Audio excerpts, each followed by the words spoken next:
Hello అండి, welcome back to my channel. ఈరోజు నేనైతే బెల్లంతో పాయసం చేయబోతున్నాను.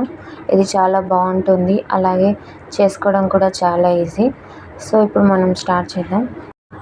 గిన్నె పెట్టుకొని నెయ్యి వేసుకున్నాను. దాంట్లోకి నేను జీడిపప్పు వేసుకున్నాను.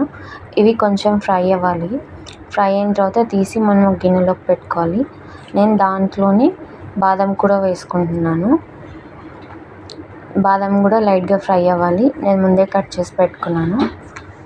ఇప్పుడు ఇది కూడా ఫ్రై అయింది కదా, దీంట్లోకి మనం సేమియా కూడా వేస్తున్నాను. నేను ఒక బౌల్తో సేమియా తీసుకున్నాను. అది లైట్గా ఫ్రై అయితే సరిపోతుంది. ఇప్పుడు నేను దీంట్లోకి వాటర్ వేసుకుంటున్నాను. కప్పు సేమియాకి కప్పున్నర నీళ్ళు అయితే సరిపోతుంది. ఒకసారి కలుపుకుందాము, మూత పెట్టుకుందాము.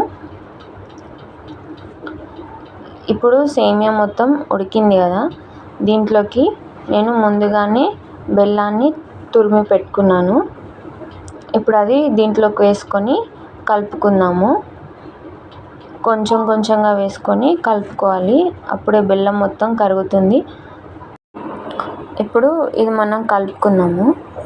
కలుపుకొని నేను ముందుగా దంచి పెట్టుకున్నాను ఇలాచీ వేసుకొని ఒకసారి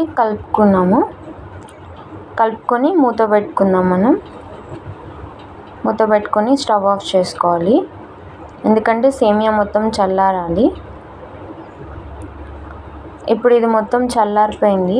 దీంట్లోకి నేను ముందుగా కాచి పెట్టుకున్న పాలు వేస్తున్నాను.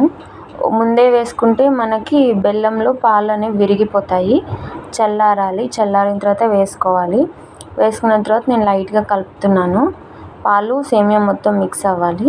పైన నేను ముందుగా ఫ్రై చేసి పెట్టుకున్న జీడిపప్పు బాదం వేసుకున్నాను.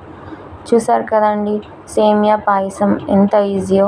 బెల్లంతో చేసుకుంటే పిల్లలకి అసలు జలుబే చేయదండి. అండ్ టేస్ట్ కూడా చాలా బాగుంటుంది.